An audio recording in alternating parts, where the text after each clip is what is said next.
Hey everybody, my name is Alex DeShazio. This will be our first box opening for the new Gundam game coming out, Newtype Rising. Today is the launch, and yeah, this will be our first box opening video. I've got with me today Jake, my friend here, and we will be reading a script. We got some stuff ready for you, a little bit of lore about the show, some information, and we have the top 10 cards. We're going to talk about that a little bit, and without further ado, let's get started.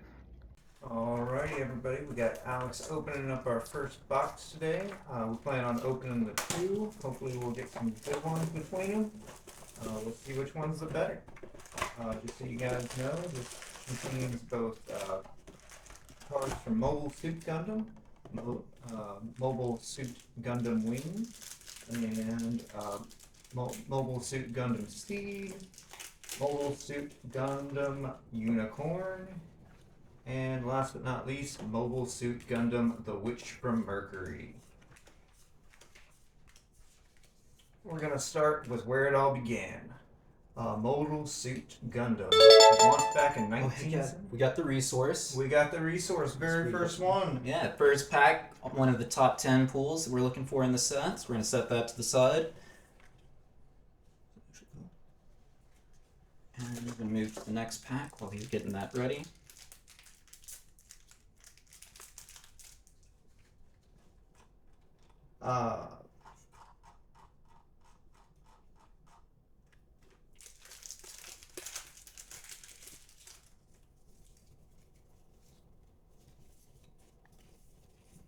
Second pack, not too much.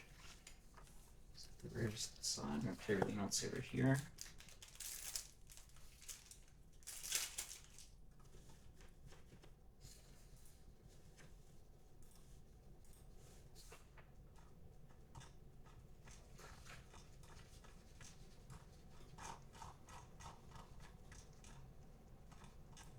That's not on our top 10 list, but it is one of the more money cards for the set. This one is in the $100 range, so for sure.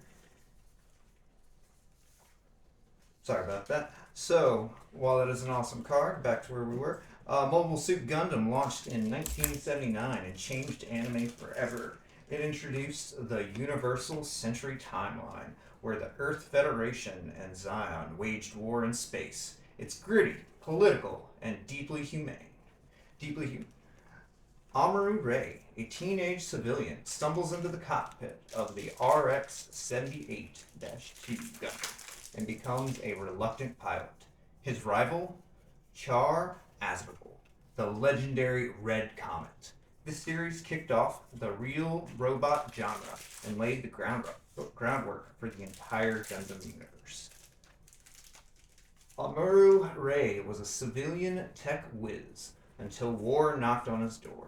He stumbles into the cockpit of the RX-78 and becomes a new type, a human with enhanced awareness and reflex. Armor's journey is one of growing up too fast, facing trauma, and becoming the Federation's ace. His rival, the Red Comet, a masked Zion ace with a tragic past. Char is charismatic, cunning, and driven by revenge. Their rivalry defined an entire generation of anime, and every time these two face off, it's iconic. Shortly after that came out Mobile Suit Gundam Wing. This was the first of the series that came out for many of us out here in the West. One of the favorites of mine, one of my personal favorites, and my first journey into the saga. Gundam Wing exploded in popularity in the 90s. It's set in the After Colony timeline, where 5 young pilots are sent to Earth with experimental Gundams to wage guerrilla war against tyranny. The most iconic, Hero U and Wing Gundam Zero. Stoic, deadly, and piloting a mech with the mind-reading Zero system. The series is packed with political drama, beautiful mecha designs, and unforgettable lines like, "I'll kill you." It was edgy, stylish, and for many fans, including me, it was the gateway to Gundam. We got another one of the cards we're hyped for.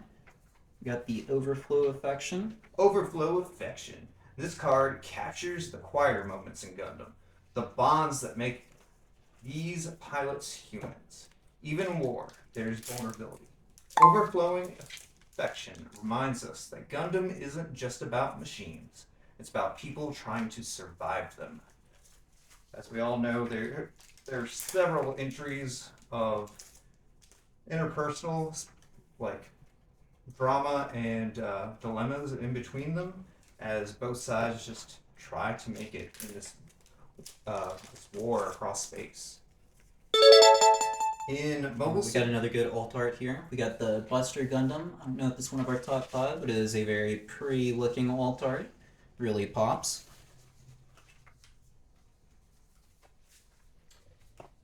Didn't quite make it into the top 10. I want to say it was in the top 20 though.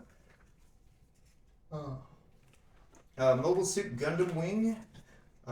Hero you was a teenage soldier trained from birth to fight. Cold, calculating, and terrifyingly skilled.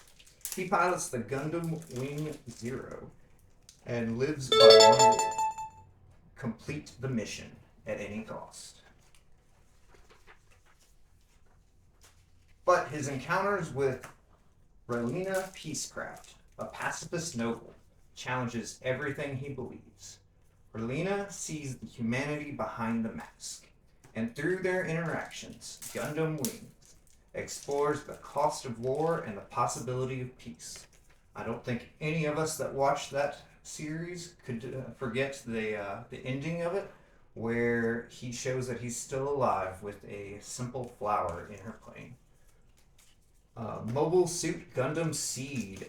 One of the later entries came out in 2002. Gundam Seed reimagined the original series for a new generation.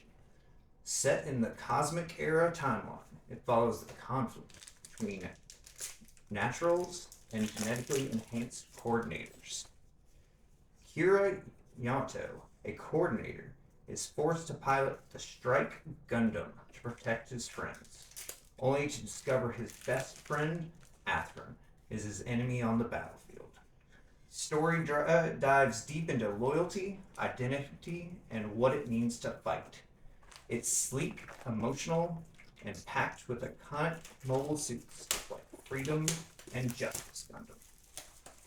He's opening up his second pack. Second box. Second box. Kira Yamato is a coordinator, genetically enhanced and brilliant.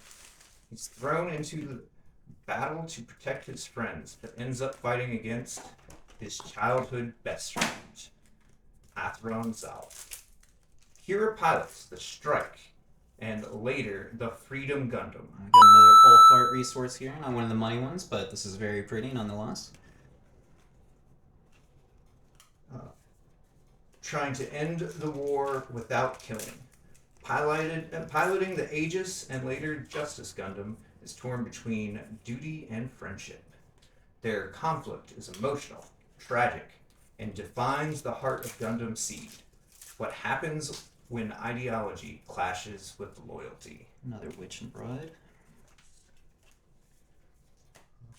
Many of you might remember that a lot of this had to do with the unlocking of the brain, where the coordinators could use almost the entirety of their brain, whereas the regulars could not.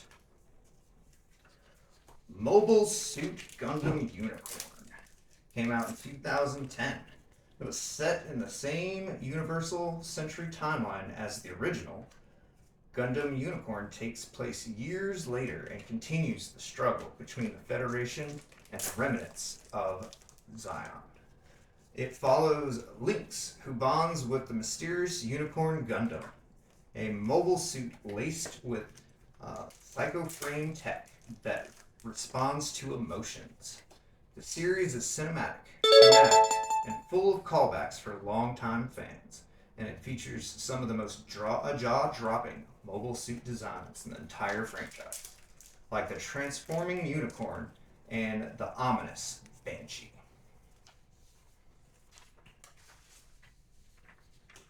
The highlights of the show deal with Lynx, who is an ordinary teen who discovers the secret behind his lineage and the powerful Unicorn Gundam.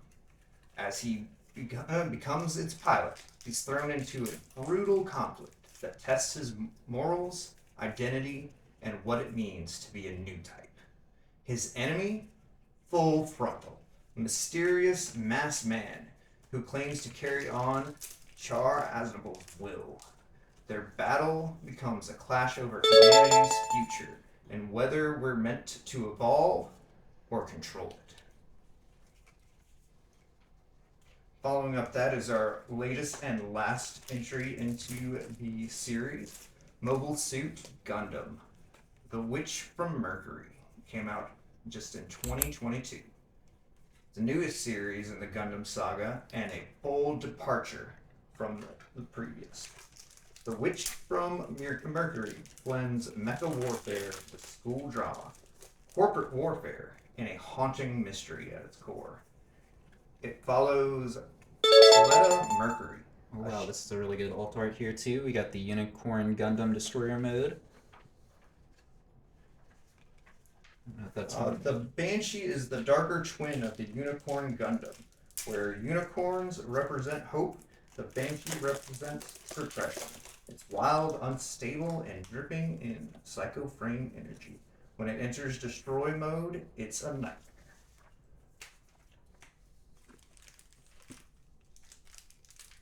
Which came in great comic.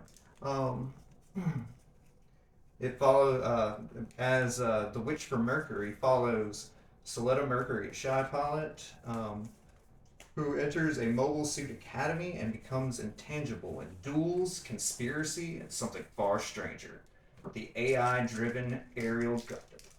The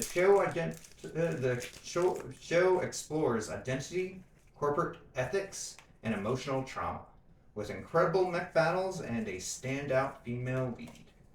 The first of the Gundam franchise to do so. It's fresh, experimental, and has already left a massive impact on the fandom. The Witch from Mercury stars Soleta Mercury as a shy, awkward girl from the frontier who enrolls in a high-tech academy for mobile suit pilots. But she's hiding a secret. Her Gundam Arrow isn't just a machine, it may be alive. She meets Murine Rembrandt, the headstrong daughter of a corporate magnate, and the two form a bond that grows deeper as they confront conspiracies, trauma, and identity. Soleta starts innocent, but as the series goes on, we watch her transform, emotionally, mentally, and even physically. And then for right now, we have the top 10 cards of the set coming out. Like, obviously, we have a fan favorite, definitely one of mine, Wing Gundam Zero. Unfortunately, we haven't pulled this card yet. It's a pretty rare card as is, so it's not too surprising. But Wing Gundam Zero was the original design from Operation Meteor, the perfect weapon. Built with the Zero system, it literally reads your mind in combat. It's sleek, deadly, and a fan favorite since Gundam Wing blew up in the 90s. After that was one that we were really hoping to pull as well because the art was absolutely beautiful. A fiction overflowing of fiction. Oh, we did get that one. We did get that one. My bad. I'll go ahead and do a recap on that one. It was the card that captured the quieter moments in Gundam. The bonds that makes these pilots human. Even in war, there's vulnerability.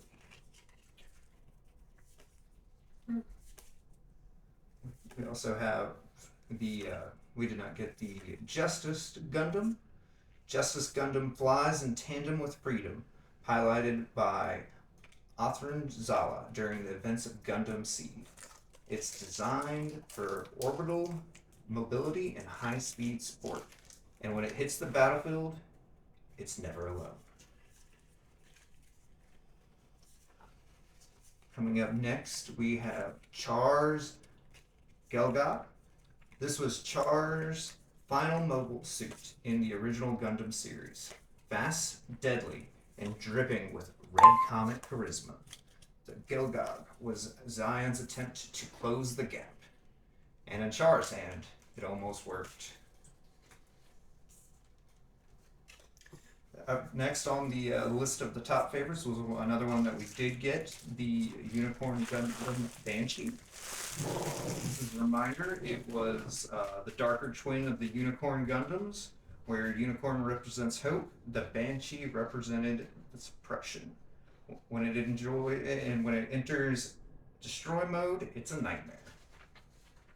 Followed that by the fourth most sought after card in the set comes Gundam Aerial Build. This is the upgraded form of Suletta Mercury's Gundam from The Witch from Mercury. After its brutal dismantling, the Aerial was reforged with a deeper connection to its pilot, and possibly something more. Fans of the show know the Aerial isn't just a machine. Coming up at third of the most popular comes out to a touching slice of life moment from The Witch from Mercury. It shows Suletta and Milorine not as warriors, but as people trying to hold on to something peaceful in a chaotic world. It's a fan favorite scene, and in card form, it's absolutely beautiful. Coming up at second, we have Gundam Aerial Rebuild. This ultra rare version of Aerial Rebuild is the grail of the set. It captures the mech's rebirth, not just in body, but in purpose, with unique art and lore ties to the Gundam AI consciousness. This card is both powerful and symbolic. Last but not least from the set comes the Gundam GD01-001. This is the original RX-78-2, the one Amaru Ray piloted, the mech that started it all back in 1979. This Rarest version celebrates not just the mobile suit, but Gundam's legacy. It's the granddaddy of them all.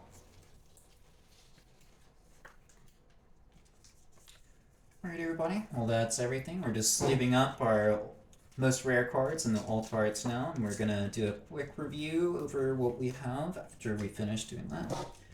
And yeah, I hope you guys enjoyed. Thanks for sticking around to the end of this video. We'll have more content like this coming out in the future. If you enjoyed this, let us know what you did and didn't like, so we'll know how we can further improve our videos. And yeah, stick around for just a little bit longer. Which from Mercury was definitely one of my favorite shows for sure. I really enjoyed that one. Gundam Wing was the first one I ever saw as a kid when it came on Toonami originally. Really enjoyed it. Never actually finished the full series, but Endless Waltz was an excellent movie. Gundam Seed was one of my favorites. It came out with Adult Swim a couple years later. Definitely one of my late night favorites that I would watch or record. I was quite young at the time, so I basically had to record it and watch it later, or just stay up late and hope nobody noticed. Well, the good old days, staying up late to watch Adult Swim. I think we all have a memory or two with that.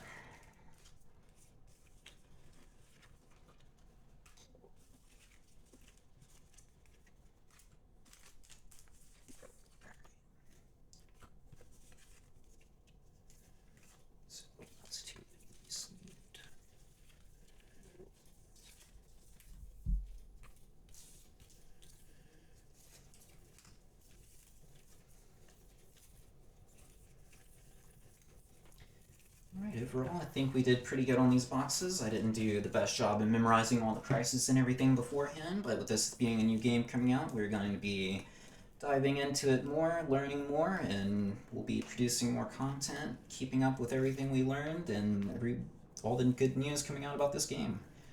Definitely think Bandai has been doing a good job of learning from all their games. Seems like they've incorporated a lot of the things that have been working from One Piece and their other games into this one. And yeah, I'm excited to see where all this goes. That concludes our video, and like, subscribe, and come back next time. Thanks. Bye.